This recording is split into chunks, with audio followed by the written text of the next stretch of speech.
Olá pessoal, eu sou Daniel, professor de História aqui do CPV, e eu estou aqui para comentar um pouco com vocês as questões interdisciplinares na parte relativa à História. Na prova, sempre lembrando que estou tratando da prova V, certo? Tivemos aqui duas questões que trataram de História nas questões interdisciplinares. Uma pedia para que o aluno fizesse o seguinte, traçasse um paralelo entre o Renascimento e a relação do olhar renascentista em relação à sociedade, em relação à pintura, com as questões da ótica na física, né? Então o aluno faria essa relação nessa questão interdisciplinar. Na outra, o aluno faria o paralelo entre a eleição de Obama e a questão do negro na história dos Estados Unidos. Então vamos às questões.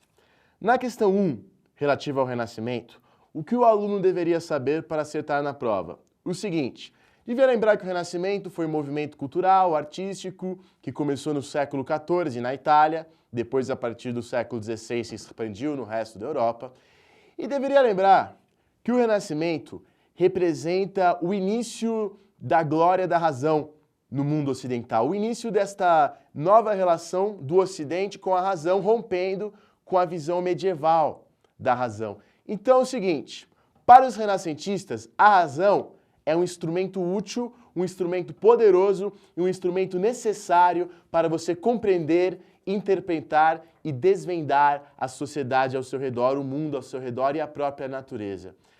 E como que o estudioso renascentista faria para desvendar essa natureza, para entender essa natureza? Como que Galileu faria para fazer as suas fórmulas?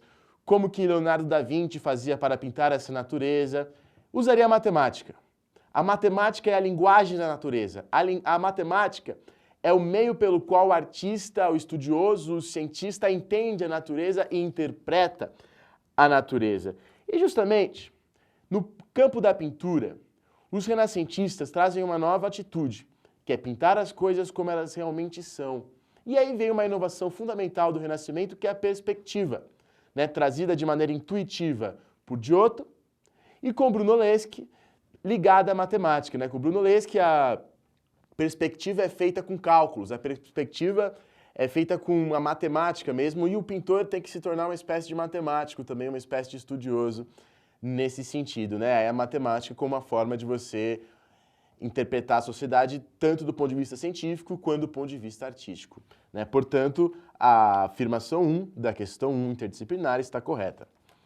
Agora, na questão 3, relativa à questão negra nos Estados Unidos, o aluno ia lembrar o seguinte, do ponto de vista do contexto, ele ia lembrar que a década de 60 nos Estados Unidos é um movimento que a gente tem, é o momento que a gente tem os maiores movimentos sociais da história dos Estados Unidos, todos juntos. Movimento estudantil, baseado naquela frase, uma frase do movimento estudantil francês, seja realista, exija o impossível. Temos o movimento feminista e temos, obviamente, o movimento negro, né, muito importante nesse sentido. O aluno ia lembrar que com o final da Guerra de Secessão dos Estados Unidos, apesar da abolição da escravidão, manteve-se uma estrutura social de dominação e de exclusão do negro nos Estados Unidos, especialmente no sul dos Estados Unidos, onde você tinha leis equivalentes às leis do apartheid na África do Sul, leis de segregação ao negro. Negro, por exemplo, tinha escolas separadas, lugares especiais nos bancos dos ônibus, hospitais, um momento de segregação. E, principalmente no estado do Mississippi. E para quem viu o filme Mississippi em Chamas, com certeza achou essa questão fácil e soube relacionar com o filme. E ele vai ver, inclusive, que no gráfico apontado no texto, ele vai ver que os brancos do Mississippi, 90% votaram no McCain, contra 11% que votaram no Obama. Então isso ainda é muito forte. E bom, e na década de 60, com o movimento social dos negros nos Estados Unidos, especialmente nós destacamos Malcolm X, numa via mais violenta, e Martin Luther King, numa via mais pacifista. E com todos esses movimentos, os negros conseguiram igualdade, pelo menos no campo jurídico, aos brancos nos Estados Unidos. Portanto, a 3 também está correta. Isso se deu no governo de Lyndon Johnson, nos Estados Unidos. E aí a 3 também correta. Obrigado, a gente fica por aqui. Espero que vocês tenham feito uma ótima prova e boa sorte e uma grande faculdade, uma ótima carreira para você. Até mais.